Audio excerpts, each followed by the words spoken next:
Now that we have examined, and understand where it all started, together with some of the pagan practices, we can now move towards the Great Plan or New World Order, mentioned in the previous videos to dissect the inner workings of a diabolical construct.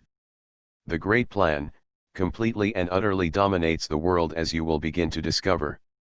There is virtually nowhere on this planet you can go, to get away from it. Therefore you need to educate yourself about the Great Plan's agenda, known as the New World Order. Following the death of King Nimrod, Queen Semiramis created a variety of images for his followers to worship, which included Baal and Moloch. Baal was the sun god that looked like a bull, and Moloch was the same, being represented by a bull or owl. In other words, King Nimrod was the first sun god, and all other sun gods that came after him were based on the same representation, including the sun god Apollo of the Greek pantheon of gods. This is an eye-opener, because in the book of Revelation it states. Revelation 9 verse 11 says, "And they had a king over them, which is the angel of the bottomless pit, the abyss, whose name in the Hebrew tongue is Abaddon, but in the Greek tongue hath his name Apollyon." Apollyon in Greek means Apollo, who again, was the designated sun god of ancient Greece. Apollo was the Greek representation of King Nimrod. It is important to point out, do not be deceived, the Watchtower Bible and Tract Society aka jw.org, teaches that Abaddon is Jesus Christ. This is incorrect, as the Bible clearly identifies him as a wicked being, who is confined in the abyss, until he is released in the future, during the Great Tribulation, as spoken of in Scripture. Revelation 17 verse 8 says, "The beast, which you saw, once was, now is not, and will come up out of the abyss and go to his destruction." The inhabitants of the earth whose names have not been written in the book of life from the creation of the world will be astonished when they see the beast, because he once was, now is not, and yet will come. Between the above two scriptures, we determine that John the Revelator is telling us that the infamous beast of the book of Revelation, also known as the Antichrist, is really a resurrected King Nimrod. He returns, to once again rule over the political and religious system he implemented thousands of years ago. However, does this mean he will be resurrected as Jesus was? If he could be resurrected, that would mean that Jesus never performed anything that was extraordinary. So are these scriptures suggesting that God will resurrect Nimrod to rule again? The worship of Nimrod is very real in this world today, and with advanced technology that exists in this modern-day society, coupled with the discoveries of yesterday, something bigger is in the works. Ongoing excavations and research at Nimrod Mountain have revealed the history behind the tomb and treasures of King Nimrod. As previously discussed, Nimrod was a mighty one, a hunter, and a warrior, which derives from the Hebrew words Gibar and Giborim, meaning powerful warrior, tyrant, champion, mighty, strong, valiant, and can include, or be a giant, Nephilim. As some of you may already know, archaeologists claim to have found the tombs of both Osiris, Egyptian god, usually identified as the god of the afterlife, the underworld, and the dead, and the tomb of Gilgamesh, a king who claimed to be 1/3 man, and 2/3 god, which equals 66.6%. These two gods are often linked to Nimrod, and many biblical researchers believe them to be one in the same. With the discoveries of these tombs, and with the very rapid expansion and understanding of DNA cloning technologies that science is currently developing, it may be possible that whoever may have governance over these tombs could be holding back information, which is scary, and could possibly be planning something larger. Imagine the staggering implications that would occur if science were to discover Nephilim tissue with DNA that is intact, together with a government somewhere willing to clone or intermingle the extracted organisms to recreate Nephilim. The technology to resurrect extinct species already exists, and cloning methods are functional for their use to bring back Tasmanian tigers, woolly mammoths, and other extinct creatures, making the cloning from dead biblical giants feasible. Take the time to investigate this subject over the internet. you will be astonished at what you will discover about such archaeological findings, and what science is attempting to unleash. Pride and arrogance is what caused Nimrod to challenge his creator. However, although King Nimrod's plans went above and beyond the tower, his efforts have been unsuccessful for thousands of years. The outcome today speaks for itself. The defiance of God has a catastrophic conclusion. The Tower of Babel was clearly a symbol of man's attempt to perfect himself in their own eyes, while they rejected the true God. The quest is not yet finished. The descendants and bloodlines are pressing forward faster and stronger than ever before, to bring this great plan or new world order into fruition. After King Nimrod and Semiramis faded into biblical history, their legacy stayed alive under the umbrella of polytheism and pantheism, meaning multiple god worship. Pantheism for the masses in itself is not direct worship of Lucifer. This is always reserved for the upper echelon of the great plan. The general populace would not fall for direct worship of Lucifer, as this would by default substantiate the existence of the true God, who they should be worshipping. As long as Lucifer and his minions can deceive mankind into worshipping something other than the Most High God, directly or indirectly, then his goal of corrupting man in the eyes of God is satisfied. We know that Satan is the mastermind behind this mystery religion, and we know why he and his followers are implementing it.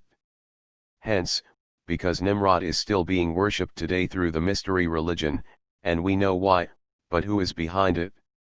Which organizations are orchestrating the movement? Throughout history up until today, it is only the elites of the Great Plan, who have been aware of who their religious practices were paying homage to, Lucifer. It is through supernatural power emanating from Lucifer and other interdimensional beings that guide Nimrod's followers to the forefronts of collective power. Today, the Great Plan primarily rests on the shoulders of the upper echelon and secret societies, such as the Freemasons, those of the 33rd degree, along with the upper echelon of the unholy Roman Empire, just to name a few, which are the religious aspect of satanic worship, Mystery Babylon. The people running this planet are rather open about their worship of Lucifer, which we will discuss in greater detail later on. The various Freemasonic visionaries or prophets such as Albert Pike, and others confirm their satanic doctrine. Modern commercial law is based on ancient Babylon, and a new union taking place between Babylonian religions, Babylonian banking, and Babylonian government, that is maneuvering the world back to spiritual darkness and slavery, as in the tyrannical rule of Nimrod. The modern-day taskmasters use a new form of slavery and deception, composed of a series of institutions, from political institutions, legal institutions, religious institutions, to institutions of social class and occupational specialization. This was the entire purpose for introducing the European Union. It was the pilot for the integration of 3 other unions, as an integral part of a greater agenda. The New World Order. The governments are currently pressing efforts to develop the formation of the North American Union, consisting of Canada, United States, and Mexico, the African Union, and finally, the Pacific Union. Upon the completion thereof, the governments will merge all 4 unions into one, instead of trying to unite all the countries together simultaneously. The elite are getting closer to resurrecting a system that God brought to a grinding halt thousands of years ago, and that is Babylon, together with Nimrod's legacy and wickedness. This is how they intend on resurrecting King Nimrod. Not literally, indirectly. The essence of the New World Order is to bring mankind under one rule, one monetary system, one government, one religion. This is known as collectivism.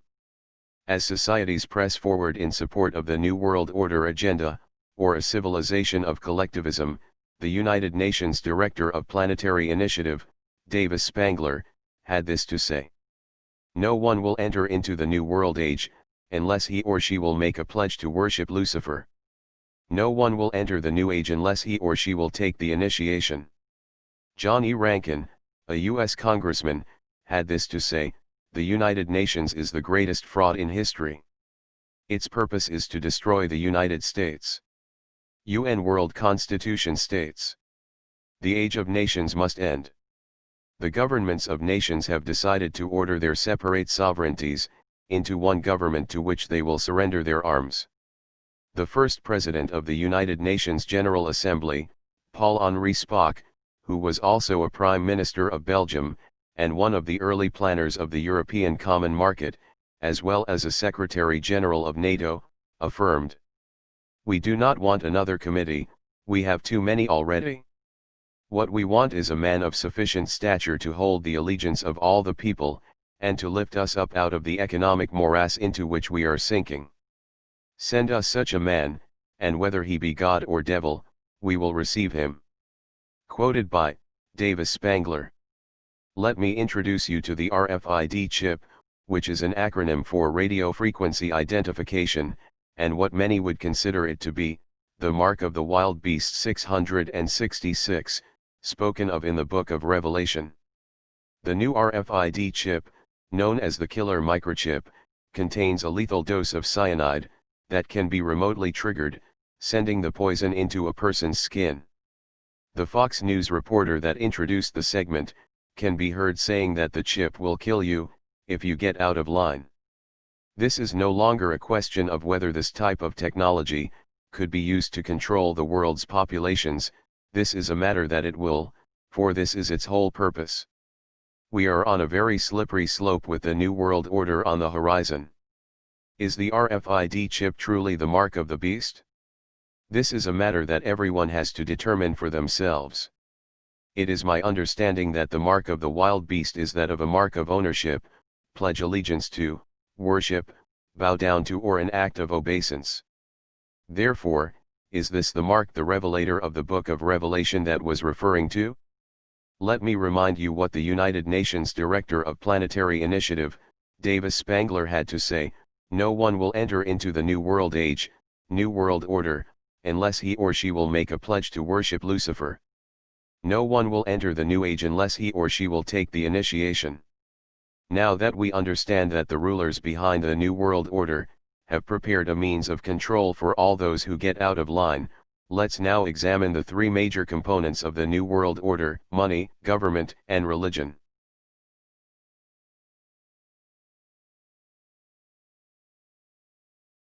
If you enjoyed this video, please don't forget to give us a thumbs up, and be sure to share.